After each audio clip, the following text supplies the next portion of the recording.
सभी को जय माई की, जय श्री राम, जय श्री हनुमान जी महाराज। तो एक साधक ने, एक शिष्य ने प्रश्न किया था कि गुरुजी ये बताइए कि हम किसी भी मंत्र को कैसे सिद्ध कर सकते हैं। कोई भी मंत्र हो, किसी भी देवी देवता से संबंधित मंत्र हो, इसी विधि के जरिए आप किसी भी मंत्र को सिद्ध कर सकते हो और उस मंत्र की शक्ति का प्रयोग कर सकते हो, जन कल्याण के हेतु प्रयोग कर सकते हो और अपने कल्याण के हेतु प्रयोग कर सकते हो। यदि कोई साधक साधना करता है, मंत्र का जाप करता है, मंत्र का प्रयोग करता है, तो उनका कहीं ना कहीं उसमें स्वार्थ छुपा ही रहता है। कोई साधक है, यदि वो मंत्र का जाप करता है, तो बहुत सारे साधक होते हैं, कुछ सिद्धियों की प्राप्ति के लिए मंत्र की साधना करते हैं और बहुत सारे साधक होते हैं जो अपनी परेशानियों से छुटकारा पाने के लिए साधना करते हैं, या फिर बहुत सारे साधक होते हैं जन कल्याण के लिए साधना करना चाहते हैं, शक्तियों की प्राप्ति के लिए साधना करना चाहते हैं। और बहुत सारे साधक ऐसे हैं जो अनुभवों की प्राप्ति के लिए साधना करना चाहते हैं। वो देखना चाहते हैं कि मंत्र की कितनी शक्ति होती है, इनसे हमें क्या अनुभव मिलेगा। तो कोई ना कोई किसी भी प्रकार का स्वार्थ लेकर साधना करता ही है। ऐसा कोई नहीं है जो निस्वार्थ भाव से साधना करता है, और जो निस्वार्थ भाव से साधना करे उसकी साधना जल्दी सफल होती है। ये मेरा अनुभव है। तो आज मैं आपको एक ऐसी विधि बताने जा रहा हूँ जिस विधि के जरिए आप कोई भी मंत्र अनुष्ठान कर सकते हैं। वो 100 के 100% आपका मंत्र सिद्ध होगा, ये मेरी गारंटी है। ये अनुष्ठान जो विधि है वो मेरे गुरु द्वारा प्रदत्त विधि है और इसी के जरिए मैं ही मंत्रों का अनुष्ठान करता हूँ। तो जो भी मेरे शिष्य हैं जिन्होंने मुझसे दीक्षा ले रखी है, मंत्र दीक्षा ले रखी है, वो इस विधि के जरिए भी ही अनुष्ठान करें। तो इस विधि के जरिए जो अनुष्ठान करता है उसका मंत्र बहुत ही जल्दी सिद्ध होता है और मंत्र उसका पूर्ण प्रभावकारी बन जाता है, जिसके जरिए वो अपना तो लाभ होता ही है उसका और दूसरों का भी वह लाभ कर सकता है। तो कोई भी मंत्र हो, चाहे वो तांत्रोक्त मंत्र हो, चाहे वो वेदोक्त मंत्र हो, इसी विधि से सिद्ध होता है। मैं केवल वैष्णव संप्रदाय से बता रहा हूँ, जो वैष्णव संप्रदाय से मंत्र को सिद्ध करना चाहते हैं उसी की विधि बताने जा रहा हूँ। तांत्रिक मंत्र जो होते हैं वो भी सात्विक रूप से सिद्ध किए जाते हैं। तो इस वीडियो के जरिए मैं केवल सात्विक तरीके से मंत्रों की सिद्धि बता रहा हूँ, तामसिक से नहीं बता रहा हूँ। तामसिक, हम वैष्णव संप्रदाय से हैं तो तामसिक बात ही नहीं आती है।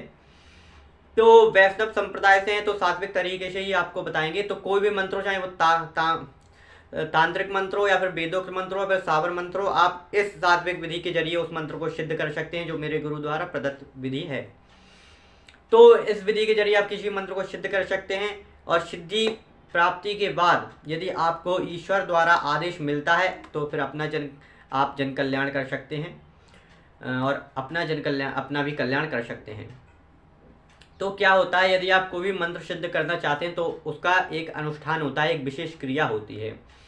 तो मंत्रों का जब भी आप अनुष्ठान करें तो सबसे पहले कोई अच्छा नक्षत्र देख लें, कोई अच्छा दिन देख लें, या फिर पुक नक्षत्र हो। ऐसे नक्षत्र जब पड़ते हैं, दुर्गा अष्टमी ऐसे जब नक्षत्र पड़ते हैं, या फिर नवरात्रि हों या फिर कोई भी गुप्त नवरात्रियाँ हों, तो ऐसे जब नक्षत्र पड़ते हैं तो उस मंत्र का प्रभाव और भी बढ़ जाता है।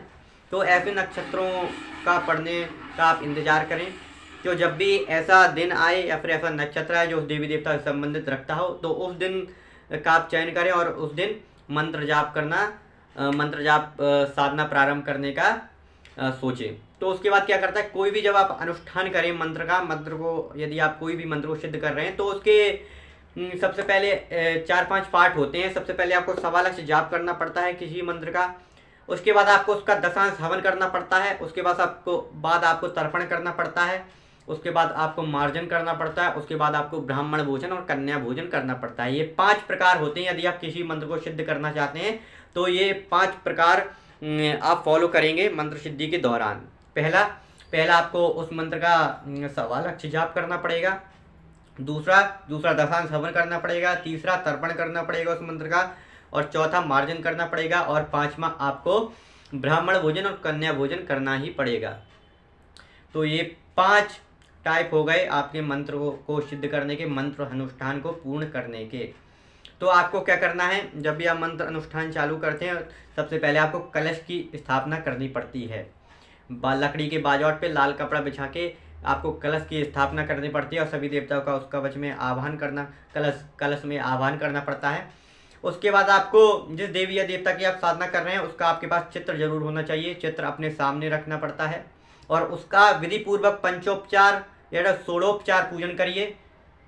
पूजन करने के बाद अखंड ज्योत अखंड ज्योत बहुत ही महत्वपूर्ण है। अखंड ज्योत आपकी हमेशा जलती रहनी चाहिए जब आप साधना करते हैं। यदि आप अखंड ज्योत नहीं जला सकते हैं तो एक ऐसा भी नियम है कि आप जब भी जाप करें तब तक ज्योत जलाए रखें। जब तक आपका जाप चल रहा है तब तक ज्योत जलनी ही चाहिए, यदि आप अखंड ज्योत नहीं जला सकते हैं तो ये होना चाहिए। और आपके शुद्ध वस्त्र होने चाहिए, लाल आसन होना चाहिए। जैसा भी मंत्र है, यदि उग्र मंत्र है तो दक्षिण दिशा की तरफ मुंह करके बैठिए। यदि सात्विक विधि के जरिए मंत्र है तो आप उत्तर या पूर्व की दिशा की तरफ मुंह कर सकते हैं। और जिसको उसके गुरु द्वारा प्रदत्त विधि मिली है तो वो उस विधि को अपना के मंत्र अनुष्ठान कर सकता है। यदि उसे विधि नहीं मालूम तो वो इस विधि से अपना के अनुष्ठान कर सकता है। तो शुद्ध वस्त्र, उत्तर पूर्व की दिशा की तरफ मुंह, या फिर दक्षिण दिशा, या फिर लाल आसन, या फिर जिस देवता से संबंधित आप जाप कर रहे हैं उस देवी देवता से संबंधित आसन होना चाहिए। भगवती काली जी का भी लाल आसन लगता है यदि आप घर में साधना कर रहे हों। सब चीज़ें जो भी भगवती काली जी की या फिर काल भैरव या फिर भैरव जी की पूजा में आप दे रहे हैं सब लाल लगेंगी यदि आप घर में सेवा कर रहे हैं उनकी। काला नहीं करना चाहिए, काली कोई भी वस्तु घर में उनको नहीं अर्पण करनी चाहिए। तो लाल ही वस्तु प्रदान करें। तो आपको क्या करना है, उसके बाद पंचोपचार, षोडोपचार पूजन, अखंड ज्योत, ये महत्वपूर्ण है। और मंत्र का सबसे पहले आपको मंत्र का विनियोग आना चाहिए, मंत्र के न्यास आने चाहिए। मंत्र न्यास और हृदय आदि न्यास, करन्यास, ये 3 न्यास तो आपको आने ही चाहिए। और मंत्र का जो ध्यान है, ध्यान भी आपको आना ही चाहिए। तो इतनी सारी आपको चीज़ें आनी चाहिए जो गुरु द्वारा प्रदत्त होती हैं। तो उसके बाद आप संकल्प लेना पड़ता है। आपको संकल्प लेने के लिए हाथ में जल, अक्षत और पुष्प लेना पड़ता है। तो संकल्प लेना पड़ता है। उसके बाद संकल्प लेने के बाद आपको क्या करना पड़ता है, आपको पवित्र धारण करनी पड़ती है। पवित्र धारण के बाद आपको आचमन के बाद आसन पवित्रीकरण, माला का पूजन करना पड़ता है। माला का पूजन करना पड़ता है। ओम ऐं ह्रीं अक्षमालिकाय नमः, ये मंत्र पढ़ के आप माला का पूजन करिए। माला को धूप दीप दिखाइए, माला पर पुष्प चढ़ाइए। उसके बाद आपको क्या करना पड़ता है, अपने हृदय से माला को लगाइए। जिस भी माला से जाप कर रहे हैं और ये मंत्र पढ़ते हैं ओम ऐं ह्रीं अक्षमालिकाय नमः, ये मंत्र पढ़ते हुए माला को भगवती जो उसकी भी आप साधना कर रहे हैं उसका ध्यान करते माला का उसी का स्वरूप मानिए, उस देवी देवता का स्वरूप मानिए। और अपने एक बार हृदय से लगाने के बाद, एक से सिर से लगाने के बाद अपने इष्ट देवता के बाद उसे रख दीजिए। ऐसा करने के बाद आपको मंत्र जाप करना चालू करना है। कोई भी मंत्र हो, कैसा भी मंत्र हो, आप उसे जाप करिए और इस विधि को अपनाइए। यदि आप लास्ट में दशांश हवन नहीं कर सकते हैं तो एक विधि और होती है कि आप जितना भी दशांश हवन हो रहा है तो आप उस दशांश का जाप कर लीजिए, तो वो भी पूर्ण रूप से फलित होगा आपको। यदि आप दशांश हवन नहीं कर सकते तो वो दशांश जाप कर लीजिए, तो ये भी पूर्ण रूप से आपको फलित हो जाएगा। तो ये विधि है, ये विधि मैंने शॉर्ट तरीके से आपको बताई जैसे आप कर सकें। और रोज आपको उस देवी देवता से संबंधित पूजन अवश्य करना है, विशेष पूजन अवश्य करना है। आपको रोज उसे नैवेद्य देना है, नैवेद्य यानी भोग लगाना है उसे, और पुष्प अर्पण करने हैं। विशेष रूप से आपको माला से अर्पण करनी है और रोज हवन और अलग अलग उपचारों से उस देवी देवता को आपको प्रसन्न करना है मंत्र अनुष्ठान के दौरान।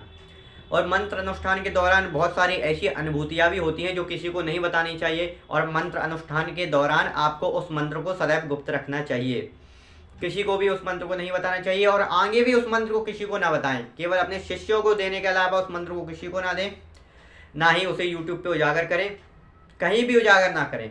मेरे कहने का ये मतलब है, मंत्रों को सदैव गुप्त रखना चाहिए जब तक आपको वह देवी देवता आदेश नहीं देता कि आप गुरु दीक्षा के दौरान भी इस मंत्र को ना दें, तो आप उस मंत्र को कभी ना देने का प्रयास करें। तो सभी को जय माई की, जय श्री राम, जय श्री हनुमान जी महाराज।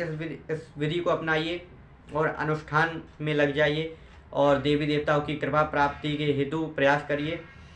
और साधना में सिद्धि के हेतु सभी को आशीर्वाद है। सभी भगवती की कृपा, हनुमान जी महाराज की कृपा, श्री राम जी की कृपा के अधिकारी बने और उनकी कृपा को सभी लोग प्राप्त करें, ऐसा मैं सभी को आशीर्वाद देता हूँ। तो सभी को जय माई की। मेरे जो भी शिष्य हैं जो इस वीडियो को देख रहे हैं वो भी इस विधि के जरिए अनुष्ठान करें और सफलता को प्राप्त करें। तो सभी को जय माई की, जय श्री राम, खुश रहो सभी।